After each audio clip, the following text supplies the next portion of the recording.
Hi aspirants, welcome to daily aspirants world. నేను మీ Harshini. 25th June 2026 most important updates. CGL, UPSC, banking, railway ఎగ్జామ్స్కి ఇవి చాలా important updates. లాస్ట్లో క్విజ్ కూడా ఉంటుంది. వీడియో మిస్ అవ్వకండి, ఫుల్గా చూడండి. ఈ వీడియోని లైక్ చేసి మీ ఫ్రెండ్స్ కూడా షేర్ చేయండి.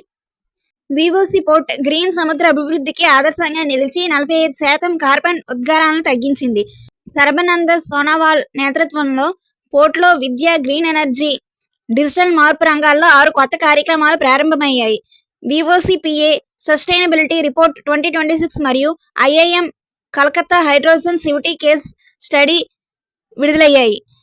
అమిత్ షా జూన్ 2026లో ICJS కోసం 4 డిజిటల్ పోలీసింగ్ యాప్లు అభిజ్ఞాన్, CRPI, ఈ-ప్రాసిక్యూషన్ 2.0, ఈ-ఫారెన్సిక్ 2.0 ప్రారంభించారు. ఈ యాప్లు AI ఆధారిత బయోమెట్రిక్ గుర్తింపు, ఫోరెన్సిక్ సమీకరణ, డిజిటల్ ప్రాసిక్యూషన్ ద్వారా న్యాయ వ్యవస్థను బలోపేతం చేస్తాయి.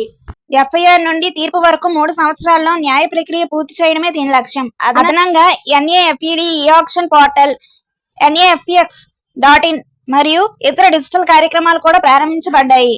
భారతదేశం 2025లో ప్రపంచంలో నౌకా రీసైక్లింగ్ లో అగ్రస్థానంలో నిలిచి 35.4% గ్లోబల్ వాటా సాధించింది. MOPSW ప్రకారం ఇది మ్యారిటైమ్ ఇండియా విజన్ 2030 లక్ష్యాన్ని 5 సంవత్సరాల ముందుగానే చేరుకుంది.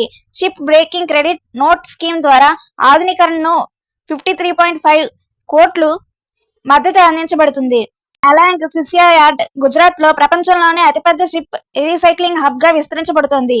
భారతదేశం మరియు ఇజ్రాయెల్ మధ్య పబ్లిక్ సెక్టర్ ఆడిటింగ్ సహకారం బలోపేతం చేసేందుకు MOU కుదిరింది. ఈ ఒప్పందం ద్వారా AI, data analytics, digital audit tools వినియోగం పెంపొందించబడుతుంది. K. సంజయ్ మూర్తి మరియు నెతన్యాహు మధ్య ద్వైపాక్షిక సమావేశం అనంతరం MOU సంతకం జరిగింది. డాక్టర్ BR అంబేద్కర్ లెక్చర్ సిరీస్లో AI ఆధారిత ఆడిటింగ్ పై ప్రసంగం జరిగింది. NHAI మరియు NCAER మధ్య రవాణా, మొబిలిటీ, లాజిస్టిక్స్ పై పరిశోధనా కేంద్రం స్థాపనకు MOU కుదిరింది. ఈ కేంద్రం భారతదేశంలో మొదటి శాశ్వత స్వతంత్ర రవాణా ఆర్థిక పరిశోధనా కేంద్రంగా ఉంటుంది. ఇది డేటా ఆధారిత విధాన నిర్ణయాలు, పెట్టుబడి ప్రణాళికలు, రోడ్డు భద్రతా పరిశోధనలు బలోపేతం చేస్తుంది. రాజేంద్ర కుమార్ మరియు సురేష్ గోయల్ సలహా కమిటీ సభ్యులుగా ఉంటారు. ఫ్రాన్స్కి చెందిన సాఫ్రాన్ ఎలక్ట్రానిక్స్ అండ్ డిఫెన్స్ మరియు భారతదేశానికి చెందిన సాట్స్యూర్ మధ్య జాయింట్ పరిష్కారాల అభివృద్ధి కోసం MOU కుదిరింది.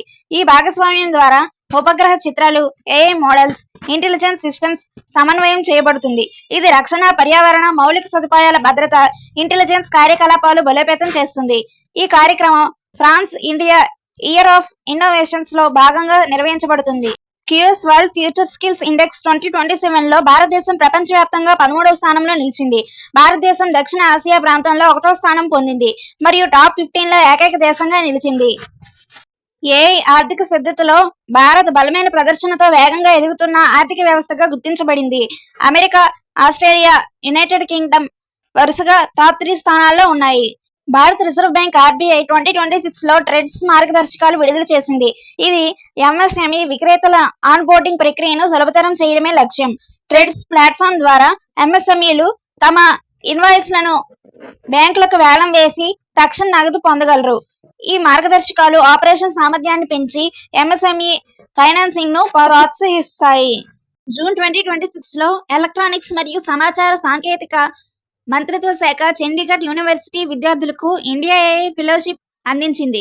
ఈ ఫెలోషిప్ 2024లో ప్రారంభమైన ఇండియా AI మిషన్లో భాగం. AI ప్రాజెక్టులు చేసే ఇంజనీరింగ్ విద్యార్థులకు ప్రోత్సాహం ఇవ్వడమే లక్ష్యం. ప్రతి విజేతకు 1,00,000 ఆర్థిక సహాయం లభించింది. వీరి ప్రాజెక్టులు విద్య, విపత్తు స్పందన, ట్రాఫిక్ నిర్వహణ, యోగా పోజ్ గుర్తింపు వంటి రంగాల్లో ఉన్నాయి. ఈ అవార్డు భారతదేశంలో AI మరియు ML పరిశోధనకు యువతను ప్రోత్సహించే ముఖ్యమైన అడుగు.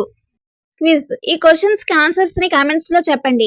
26th June 2026 most important updates కోసం ఇప్పుడే మన ఛానల్ ని లైక్ చేయండి, షేర్ చేయండి, సబ్స్క్రైబ్ చేయండి. Thank you.